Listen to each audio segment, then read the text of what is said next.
We welcome in Aaron Maté, host of Pushback with Aaron Maté on the Grayzone. Aaron, just so we understand, do you believe that there were horrific crimes committed against the Ukrainian people, or is that still up for debate? No, I think this is a war. It's pretty obvious that there are atrocities being committed by Russia inside Ukraine. Absolutely. When you say atrocities, do you mean war crimes per se? That's up for a court to decide, but I wouldn't be surprised if war crimes have been committed, yes. Okay. I mean, part of the problem is, as the Washington Post reported last week, Ukraine has militarized its cities. It's put its soldiers inside residential neighborhoods, which then makes technically a war crimes prosecution difficult to prove. But if I were to bet, has Russia committed war crimes you could prove in court? Yes, I would bet yes. And we can all agree that if people have their hands tied behind their back and a bullet hole in their head, that there's no justification for that. Absolutely. Okay. So this was your tweet, and this is what we thought was interesting. Conclusions being drawn from this story far exceed what it proves. Some bodies were next to what appears to be an impact crater, a.k.a. shelling during battle, not execution by gunshot. Hence why NYT also acknowledges that the causes of death are unclear, calling into question one of the New York Times accounts of this. If you believe the war crimes are being committed, why selectively edit the New York Times story to call it into question? How did I selectively edit the New York Times story? Well, because there was also, it went on to say that there were other bodies that had their hands tied behind their back and shot.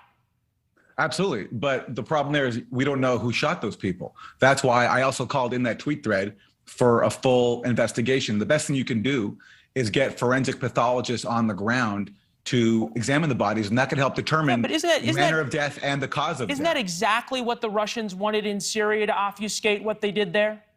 The whole full independent investigation, the whole, oh, no, we got to wait for the UN to investigate. We've got journalists there saying what happened.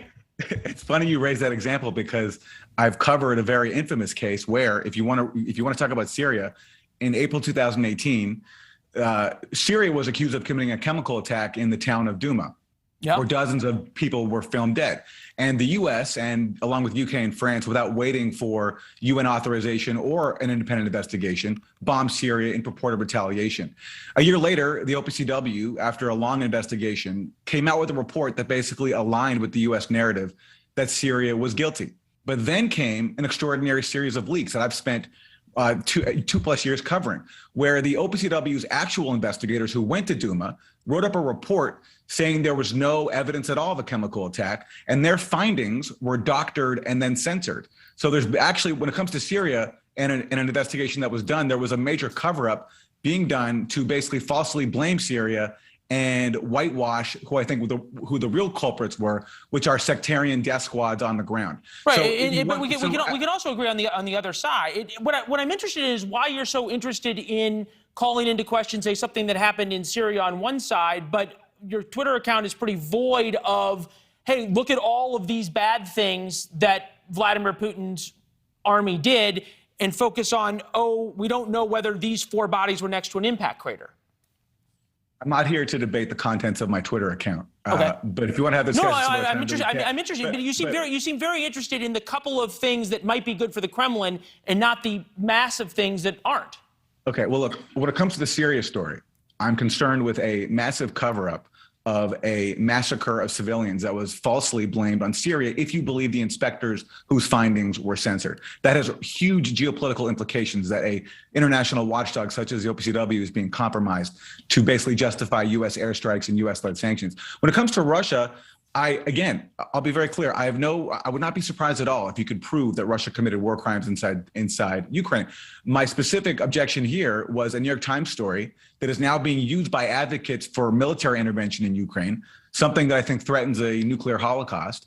And I'm concerned about specific points from that story being overblown, which often happens in stories like this. So that's what I was taking issue with. No, I'm interested in it. It's important. Look, as you point out, the implications here could not be higher, right? You know, all of a sudden the United States gets pushed into a no-fly zone like we did in Libya, and it turns into an epic disaster.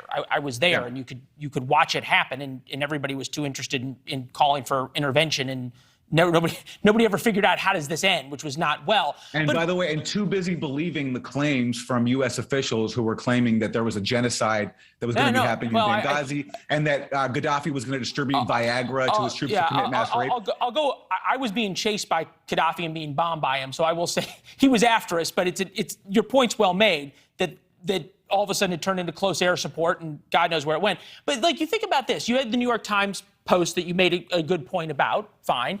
Associated Press journalists saw dozens of bodies in Bucha, including at least 13 in and around a building that local people said Russia troops used as a base. 3 other bodies were found in a stairwell, and a group of 6 were burned together. Many victims seen by AP appeared to have been shot at close range. Some were shot in the head. At least 2 had their hands tied. A bag of spilled groceries laid near one victim.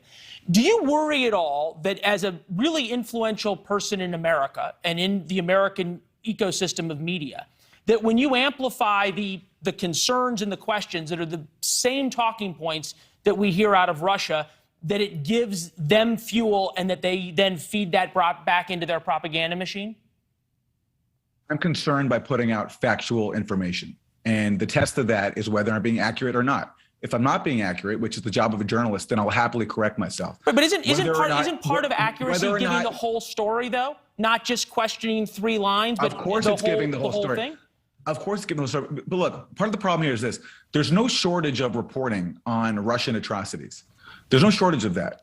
U.S. media outlets have done a good job where there's been actual Russian atrocities, documenting Russian atrocities. I'm concerned, though, by a U.S. media that is constantly taking Ukrainian government claims on faith, many of which have turned out to be false, when the aim of the Ukrainian government is very clear. They want to draw the world into a world war. That's obvious from what they're doing. They want more weapons. And so it's all the more important in these situations to be cautious. And that's why I began this conversation by saying we need an independent investigation in places like Bucha. And by the way, if you mention the AP, there's an article by my colleagues at the Grayzone that was recently posted that raises questions about some of the AP reporters who were embedding with the Azov battalion, which is a neo-Nazi militia. The story out of Mariupol, we got to get to Azov different, but I'll end on something that you and I can agree with. There's been a lot of underreporting of some of the war crimes that have been captured on video created by the Ukrainians. We've talked about it on this program, but many others don't, which goes to your point about really who we are supporting and why. We got to leave it there, Aaron, but I really appreciate you joining us. This was a good conversation, an important one. Thanks for having me. Yeah, thank you. Thank you. All right. Thanks for watching. Click the red subscribe button below so you can get more of NewsNation's fact-driven, unbiased coverage.